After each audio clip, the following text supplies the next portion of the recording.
오늘 우리에게 주시는 하나님 말씀 마태복음 9장 32절에서 34절 말씀입니다. 마태복음 9장 32절에서 34절 말씀.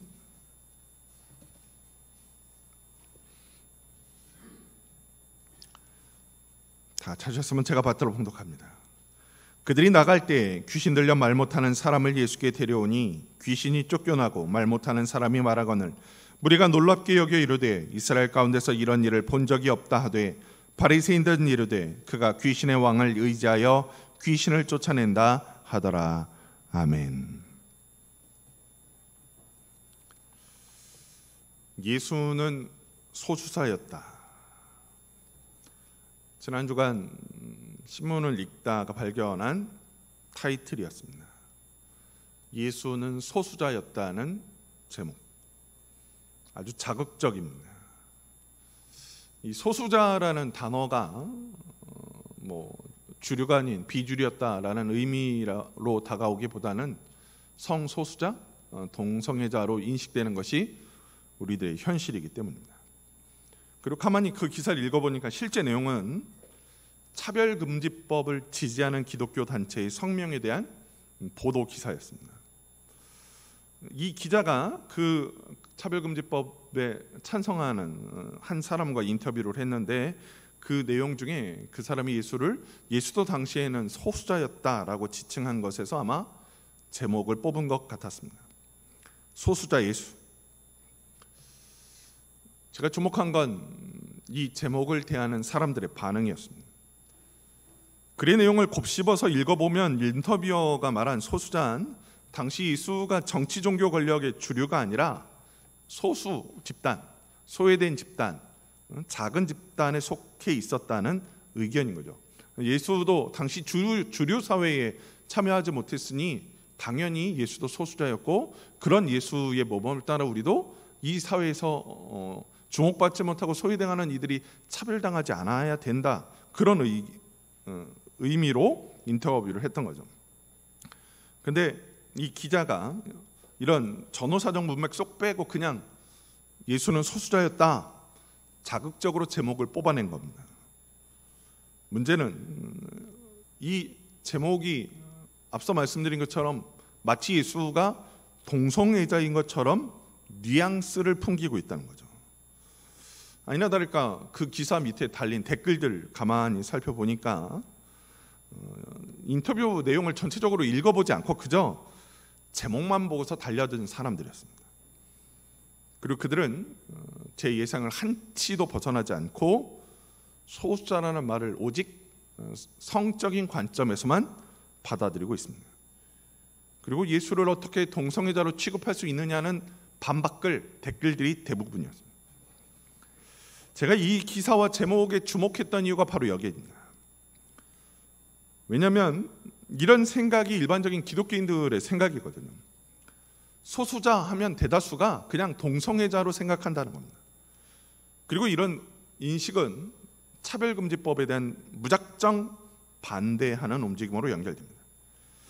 차별금지법이 규정하고 있는 수많은 우리 사회의 차별적 행위는 등한시한 채 그저 동성애 문제만을 최고로 여기고 그것에 집중하는 거죠.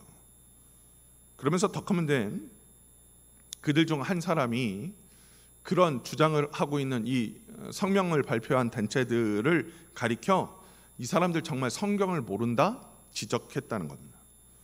그래서 유심히 제가 그 기사를 읽고 그런 차별금지법에 찬성한 단체들의 면면을 쭉 살펴봤습니다. 그중 대다수 단체가 소위 신학을 전문적으로 연구하는 사람들의 모임이고 어떤 곳은 교회들이 동참한 곳도 있고 혹은 감리교나 기장 또 성공회와 같은 교단사나 양성평등과 관련된 문제를 연구하는 단체들도 속해 있었습니다. 그 댓글에서 지적된 성경을 잘 모른다는 지적이 조금 맞지 않는 것처럼 보였던 거죠. 왜냐하면 이 성명을 발표한 단체들 몇몇이 다 목회자들이고 성경을 전문적으로 공부하는 사람들이 중심이 된 단체였기 때문입니다. 그래서 저도 그럼 정말 예수가 소수자였나 아닌가 팩트 체크를 한번 해봐야겠다 생각했던 거죠. 누가 성경을 잘 모르는 것인가? 누가 정말 성경에 입각한 것인가? 오늘 귀한 말씀을 통해 우리 성도들도 예수를 바르게 믿고 성경을 바르게 하는 성도들 되시길 주의 이름으로 간절히 축원합니다. 예수가 소수자였는가 하는 문제를 논함은 뒤집어 보면 예수는 당시 주류였는가 하는 물음이기도 합니다. 이 질문을 해결하는 데 있어서 제일 중요한 건 첫 번째가 당시 사회를 이끌어간 주류 계층과 예수의 관계입니다. 예수님이 주류였다면 당시 주류였던 사람들과의 교류도 많고 친밀함도 아주 높았을 것이니까요. 반대로 예수가 주류가 아니었다면 당시 주류와는 갈등 관계였죠. 우리가 아는 일반 상식에서만 가만히 생각해봐도 예수님은 당시 사회의 주류, 당시 주류라고 하는 유대인들, 바리새인들, 사두개인들, 대제사장과 서기관의 무리들과는 가깝다 할 수 없었습니다. 예수님이 주로 활동했던 갈릴리라는 지역 자체가 이런 주류가 사는 곳도 아니었고, 그 예수님이 가까이 했던 사람들, 목수나 어부, 그 외의 여인들, 과부들, 사회적으로 소외받고 천대받았던 하층민이었기 때문입니다. 심지어 갈릴리 출신이라는 이유로 예수의 능력이나 예수가 가르치는 말씀들이 폄하됐던 것도 당시의 현실이었습니다. 우리가 잘 아는 니고데모 이야기에서 니고데모가 예수님이 갈릴리 출신이라는 이야기를 듣고 갈릴리에서 무슨 선한 것이 나겠느냐 했던 반문만 봐도 당시 예수님이 주로 활동했던 이 갈릴리라는 지역이 주류라고 하는 사람들 인식이 어떤 생각을 갖고 있는 지역인지를 엿볼 수 있는 겁니다. 그럼에도 불구하고 오늘날 많은 이들이 예수님을 향해 주류였다고 착각하고 있는 가장 큰 이유는 예수께서 하나님의 말씀을 받들어 세상에서 활동하셨기 때문입니다. 오늘날 믿음이 좋다고 하는 많은 사람들이 가치 판단에 하나님이 있으니까 하나님이 있으면 그것이 주류고 하나님의 말씀을 증거하면 그것이 옳다고 생각하니까 착각하는 거죠. 착각하는 거예요. 하나님 편은 무작정 주류인 겁니다. 하나님 편은 무작정 옳은 거죠. 물론 이 가치 판단이 틀리지 않습니다. 하나님 편에서 보면 하나님 편을 드는 것, 하나님의 말씀을 전하는 것, 하나님의 명령대로 살아가는 것, 하나님의 뜻을 세상에 증거하는 것, 그게 주류죠. 그게 바른 삶입니다. 그러나 우리가 일반적으로 이야기하는 주류와 비주류, 그리고 소수자라는 이야기할 때 이런 가치 판단의 중심은 종교적 판단이 아니라 사회학적 판단이라는 겁니다. 소위 사회학적으로 말하는 주류와 비주류, 소수자는 이런 믿음에 의지한 판단이 아니라 사회적 환경과 조건에 맞춰서 판단해야 된다는 거죠. 곧 예수님이 당시 사회의 구조와 체계 안에서 하나님 뜻을 제대로 전하고 가르치는 이들이 과연 당시 사회의 주류를 이루었느냐 비주류를 이루었느냐를 보고 질문을 던져야 된다는 겁니다. 실상 이 질문에 대한 정답은 아니다죠. 예수님은 분명 하나님의 뜻을 전하고 예수님이 하나님의 뜻대로 이 세상에서 활동하셨지만 그 하나님의 뜻이 당시 이스라엘 사회에서는 주류로 받아들이지 않았기 때문입니다. 당시 사회를 주도했던 주류계층은 하나님 뜻보다 자신들이 전통적으로 지켜왔던 율법에 더 의지했고 자신들이 전통적으로 지켜왔던 자기 사회의 이념에 더욱더 집중했던 것이 현실이었기 때문입니다. 하나님 나라의 복음을 전했던 세례 요한도 예수님도 당시 사회를 주도하던 종교 권력이나 지도층과 같은 자리에 설 수 없는 존재, 소수자였고 아웃사이더였다는 겁니다.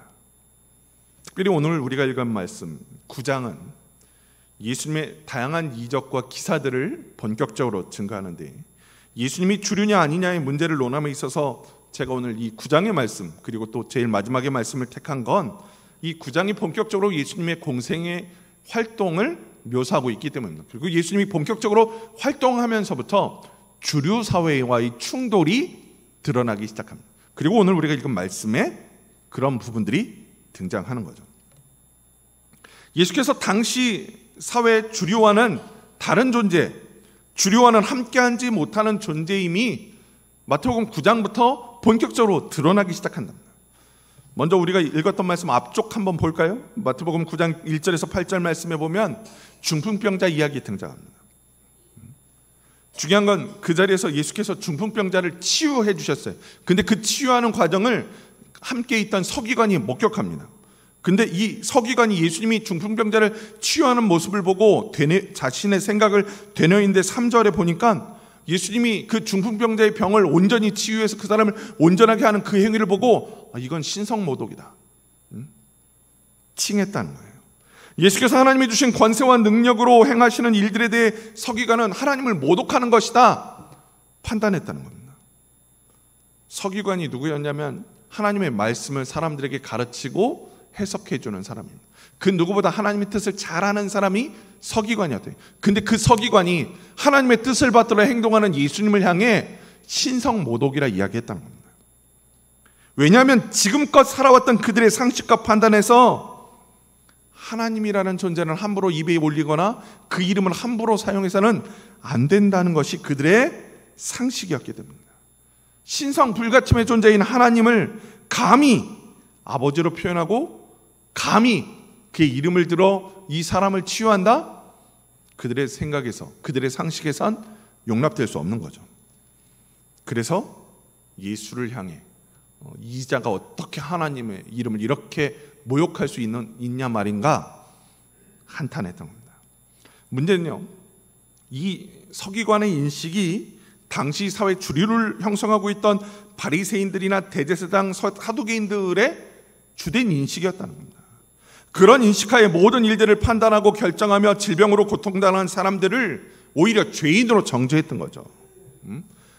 사람이 질병을 가는 건 그 사람의 죄 때문이라는 그들의 판단과 생각이 있으니 죄인은 죄를 받아야 마땅하다라는 겁니다. 때문에 예수님이 가르치고 전파한 복음, 그리고 병자들을 치유했던 그 행위, 당시 주류들 입장에선 도저히 용납받을 수 없고 이해할 수 없는 행동이었던 거죠. 곧 엄밀히 따져 예수님의 행동은 소수자, 소수 의견, 아웃사이더의 행동이었던 겁니다. 이런 예수님의 특성은 마태를 제자로 부르시고 세리들과 식사하는 장면을 통해 더욱 분명해집니다. 당시 세리는 모든 사람들이 인정하는 가장 큰 죄인 중 하나였죠. 자기 민족 이스라엘 백성들을 억압하고 핍박하는 로마의 편에 서서 자기 동족들을 핍박하고 옥죄며 살아가는 존재들이 세리들이었으니까요. 그러니 그들은 세상에서 가장 악독한 죄인이라는 것이 사람들의 주된 인식입니다. 그런 세리와 함께 어울린다? 말할 수 없는 거죠. 용납할 수 없는 겁니다. 더더군다나 그들을 변화시키고 회개시킨다? 생각이 없었던 일이라는 겁니다. 문제는 예수께서 그 세리였던 마태를 제자로 삼으시고 그의 동료들과 죄인들과 함께 식사를 하셨다는 겁니다. 밥을 나눠 먹었다는 겁니다. 당시 주류를 이루고 있던 바리새인들, 서기관들 입장에서 죄인은 멀리하고 정죄할 대상이었는데 오히려 그들과 함께 식사를 하고 그들에게 다가가 말씀을 전하고 그들을 변화시키려고 하니 그 당시 주류들 입장에서는 이해하지 못하고 용납할 수 없었던 거죠. 그래서 11절 말씀을 보니까 마태복음 9장 11절 말씀을 통해 이들이 오히려 제자들에게 반문합니다. 너희 선생은 세리와 죄인들과 함께 잡수시느냐? 어떻게 세리와 죄인들과 함께 밥을 먹을 수 있느냐? 반문한 거죠. 그들의 상식과 판단에선 도무지 용납될 수 없는 일들을 예수께서 행동하니 문제 제기한 겁니다. 예수님이 본격적으로 자신을 드러내고 적극적으로 활동하시기 시작하자마자 당시 주류를 이루고 있었던 주류 세력과 강하게 충돌하고 있음을 성경은 보여줍니다. 그리고 오늘 우리가 읽은 본문, 예수께서 하시는 행위에 대해 노골적인 반대와 불신의 모습을 드러내는 바리새인들의 모습이 그대로 등장합니다. 오늘 우리가 읽은 마태복음 32, 34절의 말씀은 귀신 들려 말 못하는 사람의 치유 이야기입니다. 귀신의 권능에 눌려 온전히 살지 못하는 이가 예수님 앞에 나와 간청하니까 예수님이 그를 온전히 시켜주시고 그를 사로잡고 있던 귀신을 내쫓아 온전하게 해주신 이야기가 오늘 말씀입니다. 그러자 그걸 지켜보던 주변에서 놀랐다 성경은 증가합니다. 중요한 건요, 주변 사람들이 아니 예수에게 어떤 능력이 있길래, 어떤 권능이 있길래 저런 귀신조차 예수님 앞에 꼼짝 못하고 사람이 저렇게 정상으로 돌아올 수 있는가 막 놀라는 와중에 바리새인들은 그 모습을 보고 저자가 귀신의 왕 바알세불의 힘을 이용해서 귀신을 쫓아내고 있구나. 부정적으로 본 거죠. 왜 그들이 예수님의 이 기적 앞에서, 예수님의 이 능력 앞에서 바알세불을 끌어왔는지는 잘 모르겠습니다. 그러나 분명한 건 그들의 생각과 판단에서 예수님의 행동은 이해되지 못하는 거죠. 죄인이고 귀신 들린 자이고 자신들이 멀리해야 될 대상을 자꾸 변화시키고 자꾸 회개시키고 자꾸 고쳐주는 예수님의 행동이 그들은 받아들일 수 없었던 겁니다. 당시 이스라엘 사회를 이끌어가던 주류라 하는 대제사장, 서기관, 바리새인들, 사두개인들이 지금껏 살아온 삶의 방식은 죄인을 정죄하고 죄인을 멀리하고 의인만을 온전히 받드는 것이었기 때문입니다. 죄인을 변화시키나 그들을 바꾸어 의인의 길에 들어서게 만드는 것, 그들의 관심이 아니었죠. 죄인은 그저 정죄할 대상입니다. 비난받을 대상인 거죠. 멀리할 대상인 겁니다. 그들과 의인을 나누어야 될 대상입니다. 그들과 평범한 백성들을 분리시키는 일이 자신들의 사명이라고 생각했던 겁니다.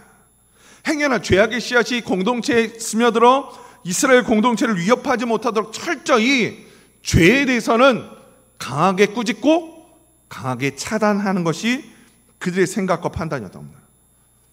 그런 측면에서 그들에겐 혈루병 앓는 여인도 중풍병자도 귀신 들린 사람들도 눈먼이들도 이웃이 아니었던 겁니다.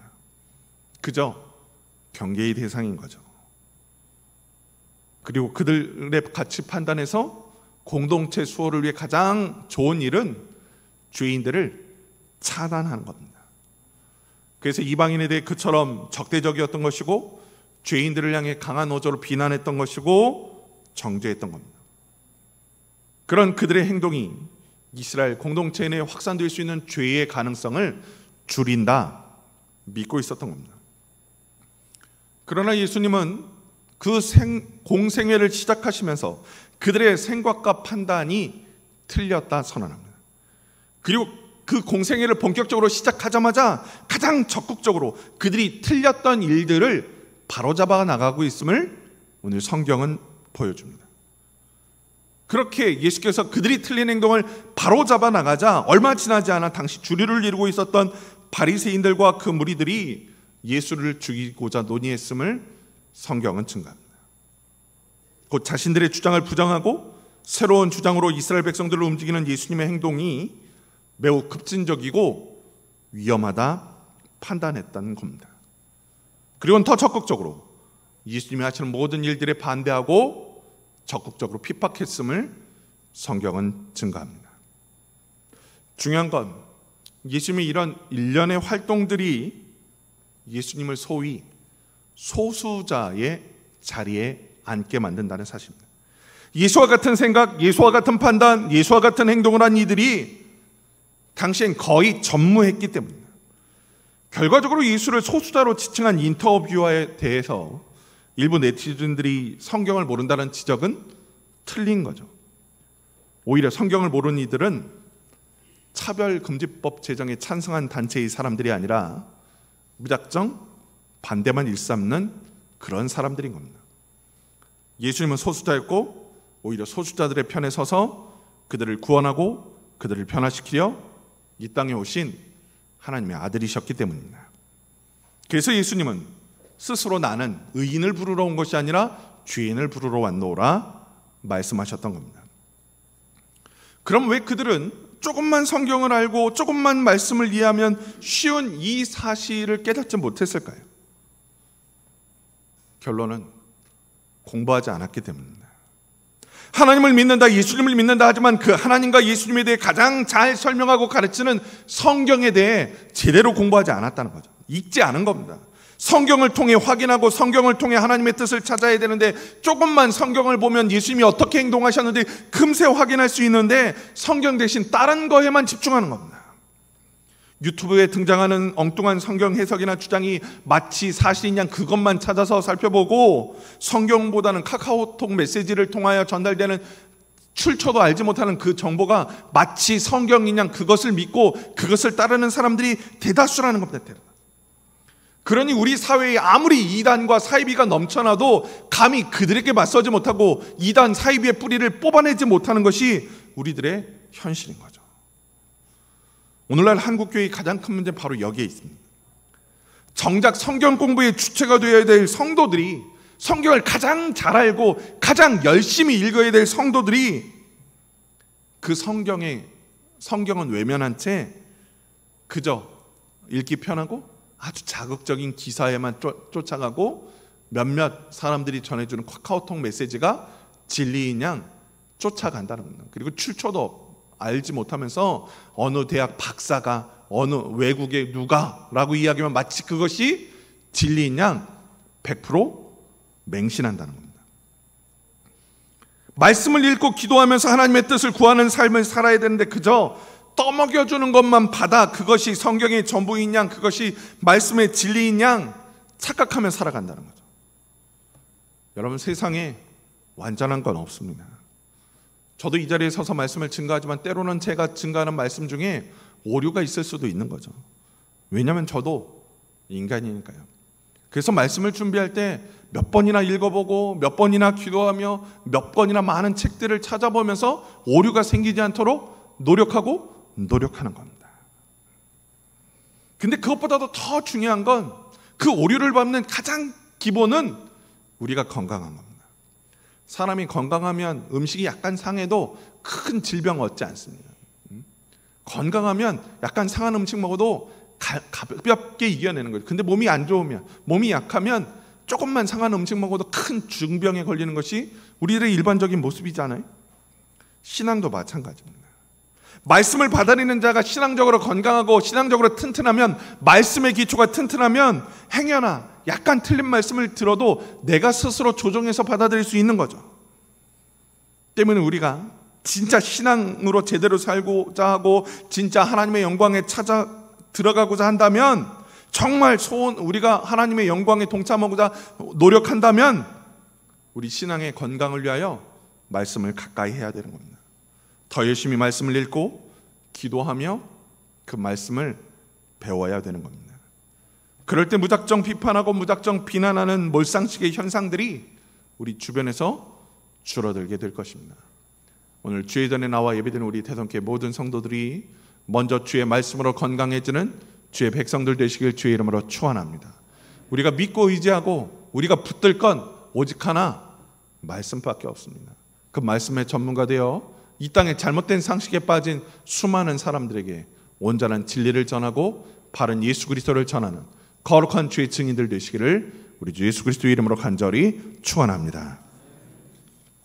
사랑의 하나님, 감사합니다. 죄 많고 연약한 우리들 오늘도 이 자리로 불러주셔서 귀한 말씀 듣고 거룩한 주의 진리 안에 살게 하시니 그 은혜에 감사드리옵나이다. 생명이 되지 않고 출처도 모르는 것들에 휩쓸리며 그것만 의지하는 존재가 아니라 오직 생명 되신 예수 그리스도의 거룩한 말씀, 하나님의 거룩한 말씀, 그것만 붙들고 살아가는 주의 자녀들 되게 하여 주옵소서. 주의 말씀을 우리 삶의 생명으로 삼고 그 생명이 주시는 양식으로 말미암아 하나님 영광 가운데 살아가는 거룩한 주의 자녀들 되게 주여 인도하여 주옵소서. 하나님 앞에 거룩한 예물 드린 손길들 주여 기억하시고 그 드린 손길들 위에 차고 넘치는 복과 은혜로 함께하여 주옵소서. 이제는 우리 주 예수 그리스도의 은혜와 하나님 아버지의 사랑과 성령님의 감동감화 교통하심이 오늘 주님 앞에 나와 주의 말씀에 귀 기울이며 그 말씀만 의지하고 그 말씀 따라 살겠다 다짐하고 결단하는 주의 백성들 머리 위에 지금부터 영원까지 함께 하시기를 간절히 축원하옵나이다. 아멘.